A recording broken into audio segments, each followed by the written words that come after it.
નમસ્કાર. Gujarat GR channel અંદર ફરી એક વખત આપનું હાર્દિક સ્વાગત છે. આજે મિત્રો તારીખ થઈ છે 15 માર્ચ અને વાર થયો છે રવિવાર.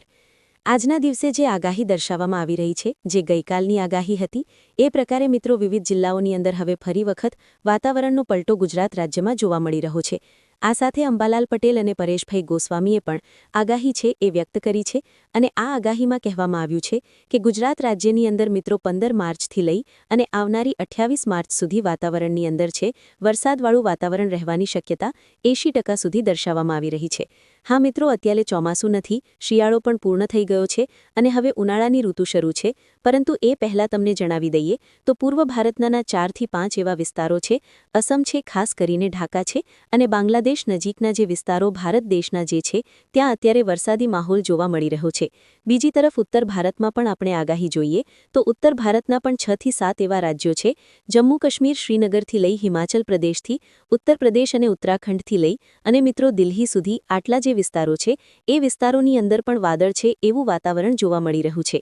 અને એ સામે દક્ષિણ ભારતની અંદર પણ બેંગ્લોર, બેંગલવી, મધુરાઈથી ચેન, પોંડુચેરી અને તેમજ મધુરાઈ સુધી અને ખાસ કરીને મિત્રો મુંબઈ, મહારાષ્ટ્રના દરિયાકાંઠાના વિસ્તારો સુધી, જે ગોવા સુધીની જે બોર્ડર લાગુ પડે છે ત્યાં સુધીમાં પણ વાદળછાયું વાતાવરણ છે જોવા મળી રહ્યું છે.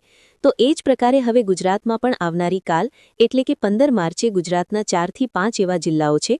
ખાસ કરીને સૌરાષ્ટ્ર પશ્ચિમી ઝોનની આપણે વાત કરીશું, જેમાં મોરબીથી જામનગર અને દ્વારકાથી ઓખા સુધીના જે જિલ્લાઓ છે એ અને ગીર સોમનાથથી વેરાવર, પોરબંદર સુધીના જે જિલ્લાઓ છે તે જિલ્લાઓની અંદર વાતાવરણની અંદર મોટો પલટો આવવાની શક્યતા હાલ પૂરતી દર્શાવવામાં આવી રહી છે. તેમજ મિત્રો આપણે બીજી એ પણ આગાહી જાણીશું કે ગુજરાત ઉપર જે વરસાદી માહોલનું અત્યારે કેટલું સંક્રમણ જોવા મળી શકે, કારણ કે પેસિફિક મહાસાગરની અંદર એટલે કે હિન્દ મહાસાગરની અંદર અત્યારે છે તમે જોઈ શકો છો એક લો પ્રેશર સિસ્ટમ બની રહી છે અને આ લો પ્રેશર સિસ્ટમનો વળાંક જે છે એ ઉત્તર ભારતથી લઈ અને દક્ષિણ ભારતના દરિયાકાંઠાના જે વિસ્તારો છે, જેમાં ખાસ કરીને પૂર્વ ભારતથી પશ્ચિમ ભારત અને બંગાળની ખાડીથી અરબ સાગરના દરિયા વચ્ચે જે હિન્દ મહાસાગરનો દરિયો લાગુ પડે છે ત્યાં ખાસ અત્યારે જે છે એ હવામાનની અંદર મોટો ફેરફાર થયો છે. આ સાથે આ મેપ પણ તમે જોઈ શકો છો તો અત્યારે આ જે છે એ અરબ સાગર છે અને અરબ સાગરમાંથી ગુજરાત નજીક આવતા તેમાં એક લો પ્રેશર સિસ્ટમ જે છે એ દર્શાવવામાં આવી રહી છે. આ લો પ્રેશર સિસ્ટમ કેટલી અસર પહોંચાડશે? ખરેખર આ લો પ્રેશર સિસ્ટમના કારણે ગુજરાતના વાતાવરણમાં કોઈ મોટો ફેરફાર આવશે કે નહીં? અને આજના વિડીયોની અંદર આપણે મેઇન 3 ટોપિક આપણે જે છે એ વાત કરીશું. 3 ટોપિક વિશે ચર્ચા કરીશું, જેમાં આગાહી પણ મેળવશું. સૌ પ્રથમ જે છે એ હવામાનની આગાહી એટલે કે વાતાવરણની જે છે એ આગાહી અંબાલાલ પટેલ, પરેશભાઈ ગોસ્વામી અને ખાસ કરીને ઇન્ડિયન મેટ્રોડોલોજી ડિપાર્ટમેન્ટ એટલે કે ભારત વિજ્ઞાન મોસમ વિજ્ઞાન કેન્દ્ર દ્વારા જે આગાહી વ્યક્ત કરવામાં આવી છે તે જાણીશું. બીજું જે છે એ જાણીશું કે હવે પછી આ વર્ષનું એટલે કે 2026નું ચોમાસું છે એ કેવું રહેવાનું છે.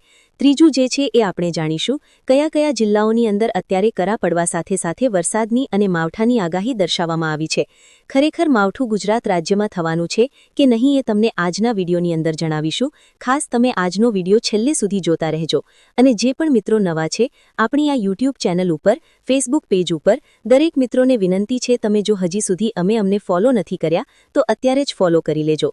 હવે અત્યારે સેટેલાઇટ ઇમેજના માધ્યમથી તમને આગાહી દર્શાવીએ તો આ જે તમે જોઈ શકો કે દક્ષિણ ભારતથી લઈ અને ઉત્તર પશ્ચિમી ભારત સુધીના જે વિસ્તારો છે એ દરેક વિસ્તારોની અંદર અત્યારે વાતાવરણ છે લગભગ શાંત જોવા મળી રહ્યું છે.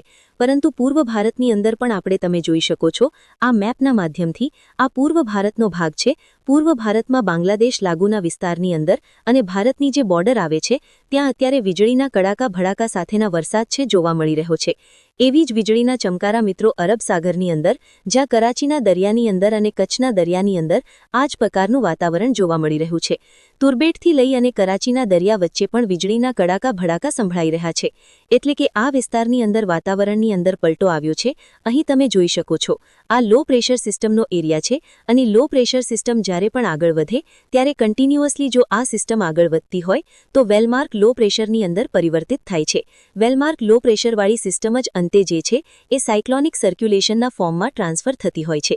હવે આટલી માહિતી આપણે જોઈ. હવે પછીની જે માહિતી આપણે જાણીશું ખાસ કરીને મહત્વપૂર્ણ છે. કયા કયા જિલ્લાઓ માટે એલર્ટ દર્શાવવામાં આવ્યા છે? યલો, ઓરેન્જ એલર્ટ કે ગ્રીન એલર્ટ દર્શાવવામાં આવ્યા છે એ દરેક માહિતી તમને જણાવીએ મિત્રો માહિતીમાં અંબાલાલ પટેલે રાજ્યમાં કમોસમી વરસાદ સાથેની આગાહી કરી છે અને આ આગાહીમાં કહેવામાં આવ્યું છે કે 48 કલાક બાદ ગરમીમાં લોકોને રાહત મળી શકે છે અને 18 માર્ચથી ગુજરાતમાં છૂટાછવાયા વરસાદની શક્યતા રહેલી છે 40 કિલોમીટર પ્રતિ કલાકની ઝડપે પવન ફૂંકાતા પાકને નુકસાન પણ થશે અને 18 થી 21 માર્ચ દરમિયાન માવઠાની આગાહી પણ રહેલી છે તો 24 એપ્રિલે ગરમીનો પારો 45 ડિગ્રી સુધી પહોંચશે જ્યાં 17 મેના રોજ બંગાળના ઉપસાગરમાં સર્જાશે ચક્રવાત એટલે મે મહિનાની 17 તારીખે દર વર્ષની જેમ મે મહિનો અડનો પૂર્ણ થાય એટલે 15 મેથી લઈ અને 30 મે વચ્ચેમાં એક જ એકાદા વાવાઝોડાની છે આગાહી દર્શાવવામાં આવતી હોય છે તો આ વર્ષે પણ જે છે એ 17 મેના રોજ બંગાળના ઉપસાગરમાં એક ચક્રવાત સર્જાતું જોવા મળી શકે છે